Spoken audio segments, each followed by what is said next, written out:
As you can tell, I have donned a hood. Not because I'm a villain from Spider-Man or anything. I'm not Jean Grey. It's just a little chilly in my room and my piggies were curling up a little bit. So I had to cool down the old body temp.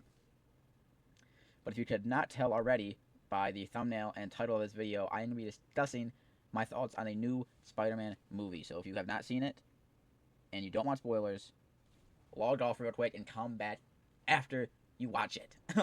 It's a fair warning. I know. I'm a good man. No, no, no, no, no. It's the least I could do. I know. But as you guys may have been able to guess, I don't know. Actually, never mind. I haven't really talked about.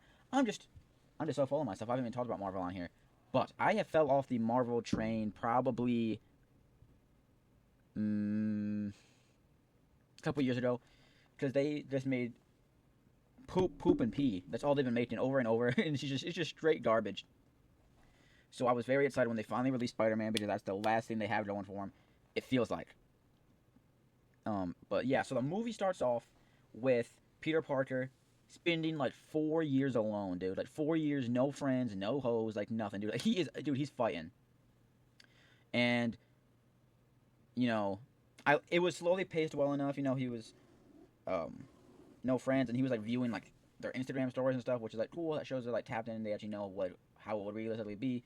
Um, MJ and Ned go to MIT without him. He sits there working in his lab, but then also grows like organic webs. And he gets grossed out by it at first, and that kind of carries through the movie well, because he's kind of grossed out by it, but he also doesn't know like how to use it, so he's like throwing himself into like walls and stuff. It's really funny. Um, but no, so MJ and Ned get a new apartment, and they throw a house party for anybody. I just anybody to show up. I guess they posted on their Instagram story, anybody and everybody pull up. But they had a bunch of people over. Peter decides to go. He walks in and sees that Ned has been trying to figure out who Spider-Man is, and he has his whole board and stuff, and he shows who he thinks it might be, and neither of them are Peter. They kind of laugh about it. Um, you know, Peter has flowers. MJ comes in and says, "Who are you?" And he goes, "My name is Manud or something like that, some really stupid name. That he was lost in his own sauce. It was so stupid. But he goes, "Oh, he's a Watchman Jeff. Hands her the flowers." She goes, "Oh, thank you. I'll put it in water." And then he goes in and he's like, "Oh my gosh!" Like the veil has been torn off his eyes. Like his third eye has opened, and he thinks that this is his moment. So he goes in to try to riz her, try to spit some game. But she has another boyfriend. He sees her. He sees her kissing another dude, and boom, like just gone. So he leaves, starts to sulk, stuff like that. Very understandable. Also really hits you in the old heartstrings. At least it did for me. And then we kind of get introduced to Jean Grey.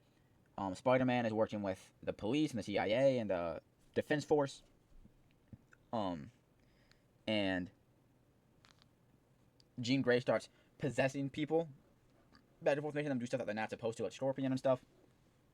Spider-Man unlocks these black eye things where he goes like sicko mode, boom, boom, boom. Like, but no, he goes into some like almost like his eyes. I thought he was Venom at first. I thought, but it was just black eyes. I don't know. And yeah, whatever. Jean Grey's a bad guy. She's trying to break into Defense Force. Spider-Man's helping Defense Force. Um, Zendaya was in trouble, so Spider-Man pew pew pew pew pew pew pew. Those sort of things as we gotta go, you're in danger, because Jean Grey wants to take everything from Spider-Man, especially MJ, even though they don't know each other like that anymore. You know what I'm saying? She still wants to hurt him. So he grabs MJ, pew, pew, pew, pew, pew, convinces her after a while talking, but swings to a rooftop. They kiss. Everybody says, "Oh my gosh, she remembered. Oh my gosh, like Jean Grey, like oh my gosh, MJ and Peter remembered each other. They're kissing. Everything's sparkly and rainbows." But no, no. I was watching it in 3D, so it felt like just a hand reached out of the screen and pulled my heart out, dude. Just boom, boom, boom. It was Jean Grey possessing MJ. So it was just her. It was like they were hugging. He's like, "Oh my gosh, I missed you so much." And then she goes, and then Jean Grey speaks through MJ and goes, "Touch her, hold her, yeah." Like starts rage baiting like an earworm, just digging in him, dude. Um, and then Spider-Man takes MJ to stay with the Punisher. He goes protect her, and Punisher goes, "Yeah, I got you." Staten Island. But then he makes chili for them. He stays there. Peter and MJ stay there on a bunk bed. You kind of see that they kind of show that MJ's new boyfriend's kind of a douche. And they're kind of connecting between Spider-Man and MJ. MJ helps him finish calibrating his like neck thing that helps him like calibrate his powers. Um, and then time goes on. Spider-Man has to go help with the Defense Force that Jean Grey's attacking, if I remember correctly. And then he goes there, and then you find out Jean Grey's actually not the person in the wrong. The Defense Force, or whatever they were called, I'm gonna call them the Defense Force, took her sister who had telepathy and killed her with these, science things, these science projects. And then now they're trying to do the same thing to Jean Grey because they want to be able to give themselves telepathy because they're doing like brain scans and this and that. And they kind of have her in a loop of like boom, boom, boom, boom, boom, boom, boom, boom, boom. And now I'm kind of out of order. That was later in the movie, but also at one point in the movie, MJ finds the note that Peter wrote about how they were supposed to be together. MJ goes, I don't love you. I don't even know you. Once again, they're just digging up in my anus, just really tearing on my heartstrings up through my butthole. But yeah, and then after that, Peter talks to Ned and them, he's like, oh my gosh, you're Spider-Man. But he still has his mask on, he still has his whole get-up on. They sit there, they make Legos together, and then when Ned leaves the room, Zendaya's like, you guys really do look like best friends, and he shows him a picture of his mask off with Ned, and once again, just so sentimental. Blah, blah, blah, blah, blah, time goes on, she tells him, you should tell Ned, he can handle it. Peter goes, yeah, I know. Time goes on, blah, blah, blah, blah, blah. Peter saves Jean, stops Defense Force, and yeah, and at the end of the movie, he sees Ned, and he's like, when he's Peter, not Spider-Man, as Peter, he sees Ned, and he goes to introduce himself, and they go to do a handshake. But then they start to do, like, the handshake from, like, their secret handshake from when they were, like, best friends. And at the very end, it ends with him going, like, the final point of fingers, and he goes, Peter! So then everybody now thinks that he remembered Peter because, that was the handshake, but also in the other movie where Ned had the magic ring, when they did that spark, so maybe it was a spell, I don't know. But with all of that yappa doodle doodle going, I would say honestly, it is a very, very good movie. In aspect of every Marvel movie, it's A tier.